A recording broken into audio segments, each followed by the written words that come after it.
Kok lain memang orang Minang ko baradai. Syarat mangato adai memakai. Kecek syarat. Terlepas daripada khilafiah perbedaan para ulama yang ambo yakini, walau banyak mazhab mengatakan berpendapat, ambo yakini solat berjamaah hukumnya wajib bagi para laki-laki.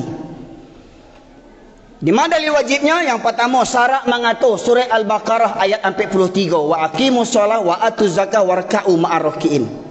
Ada 3 perintah dalam surah Al-Baqarah ayat 43. Wa aqimus shalah, dirikan solat, hukumnya kita sepakat wajib hukumnya. Wa atuz zakah, tunaikan zakat, kita sepakat wajib hukumnya. Warka'u ma'ar rakiin, cerita tentang orang solat lagi. Warka'u ma'ar rakiin, apa maksudnya? Ruku bersama orang-orang yang ruku. Apa maksudnya? Solat berjamaah hukumnya wajib bagi laki-laki, terutama orang yang balaga mengaku adai santiang jo adai. Jangan balaga jadi nini mama alim ulama cerdik pandai. Kalau nak tiba subuh berjamaah otak gadang. Semestinya di Indonesia ko, bahkan di dunia ko, orang yang paling soleh, orang yang paling takwa semestinya orang Minangkabau. Sebab yang punya falsafah adai bahasa nijo syarat, syarat bahasa nijo kitabullah, syarat mengatur adai memakai, cuman orang Minang yang punya, orang Arab ni nak punya tu. Santiangnya orang Minangkabau ko, Pak. Santiang orang Minangkabau ko. Nah, terus yang tak sembahyang seminggu sekali tu orang tu. Yang hari-hari hidupnya jual anjing, orangnya tu. Betul Ustaz kasana menyebut anjing, tak perlu diterjemahkan wawaw. Kalau anjing sebut anjing, Pak. Ya. Dalam Al-Quran disebutkan surat Al-A'raf 176. Famathaluhu kamathalil kalbi.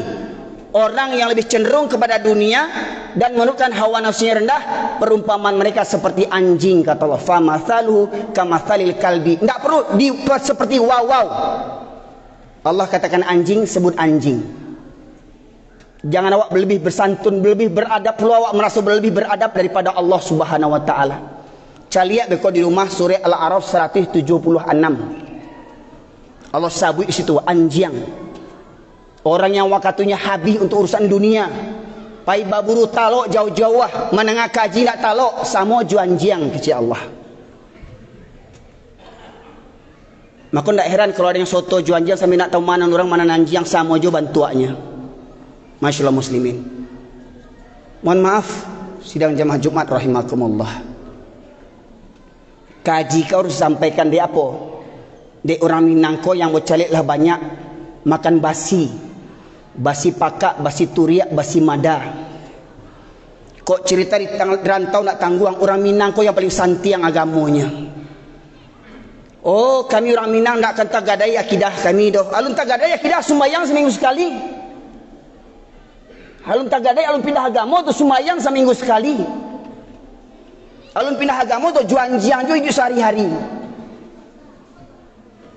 Kok berang yang punya anjing, kok berang seorang je lah. Kok mati tagang seorang je lah. Bila ketobat lah, bila kesadar je lah. Mujur musaji kau nak ada yang buat anjing. Masyaallah muslimin yang dirahmati oleh Allah.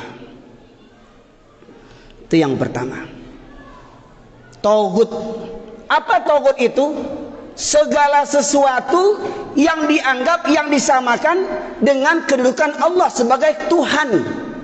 Yang lebih dicintai, yang lebih ditaati, yang lebih ditakuti. Tempat bergantung yang dianggap bisa mendatangkan rezeki, yang dianggap bisa menahan gunung Merapi. Ya, seperti gunung Merapi di Jawa ada Mbah Marijan, katanya penjaga kunci pintu gunung Merapi. Di gunung Merapi kok siapa kuncinya di bagian Datuk Asia macam kuncinya tu. Masyaallah muslimin segadang kuncinya tu.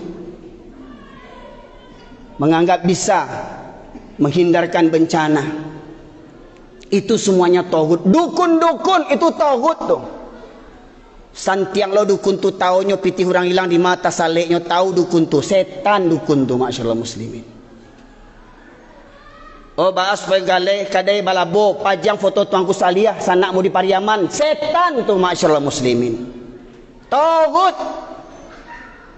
Bahkan mungkin foto Tuanku Salih lebih bisa mendatangkan rezeki. Kalau boleh memajang foto, tunggu foto Yesus awak pajang leh. Yesus tu kan Nabi tu. Ha? Walau yang disalib itu bukan Yesus yang sebenarnya, bukan Nabi Isa yang sebenarnya. Masyaallah muslimin, kau kaji yang harus disampaikan. Kareh memang karena apa? Banyak orang Islam lah kareh hatinya lebih kareh pada batu leh. Kemudian yang kedua masyaallah muslimin, Tuhan yang batil, sesat dan menyesatkan adalah al-alihah. Allah tegaskan dalam surat Al-Furqan surat ke-25 ayat 43. A'udzubillahi minasyaitonir rajim. Afara'aita man ittakhadha ilahahu hawahu afa anta takunu alaihi wakila. Pernahkah kau perhatikan orang yang mempertuhankan hawa nafsunya, mempertuhankan hawa nafsunya? Malam pak di waktu subuh jago solat kamu saji atau tidur di rumah atau solat di rumah. Oh dek dingin di Sungai Puako, dingin di Pariaman ialah angin. Masyaallah muslimin yang dirahmati oleh Allah. Di masa Nabi ada Bilal yang pertama namanya Bilal. Di masa Nabi itu dua masyaallah muslimin. Karena di masa Nabi memang azan subuh itu 2 kali. Ya, azan pertama untuk menjagukan orang untuk solat tahajud atau puas untuk sahur. Azan kedua baru masuknya waktu solat. Azan pertama dikumandangkan oleh Abdullah bin Ummi Maktum. Si Abdullah bin Ummi Maktum kau sahabat Nabi. Dek beliau kau lah perantaranya turun surat Abasa wa Tawalla. Surat Abasa. Lah gaya kecilnya bersobat ya Rasulullah. Ya Rasulullah, engkau tahu aku orang tua yang buta. Aku orang tua yang buta, kata Abdullah bin Ummi Maktum. Rumahku jauh dari masjid. Jalan ke masjid berliku-liku. Banyak binatang berbisa, ular, kalajengking, ya, sipasan. Tidak ada orang yang senantiasa menuntunku ke masjid. Ya Rasulullah, bolehkah aku sholat di rumahku? Orang buta gaek rumah jauh, ndak ada onda, ndak ada sepeda, ndak ada ojek. Batanya meminta ke Rasulullah, ya Rasulullah, bolehkah aku sholat di rumahku? Kata Rasulullah, apakah kau mendengar seruan azan? Dengar ya Rasulullah. Tidak ada keringanan bagimu untuk sholat di rumahmu. Dun sana ambo, yang orang Minangkabau, yang keceknya orang Baradai, orang gaek buta, meminta ke Nabi untuk keringanan solat di rumah. Jangan kecek kajian bo kareh, suara boyo kareh sebab mo lahir di Medan tinggal di Pariaman, ya.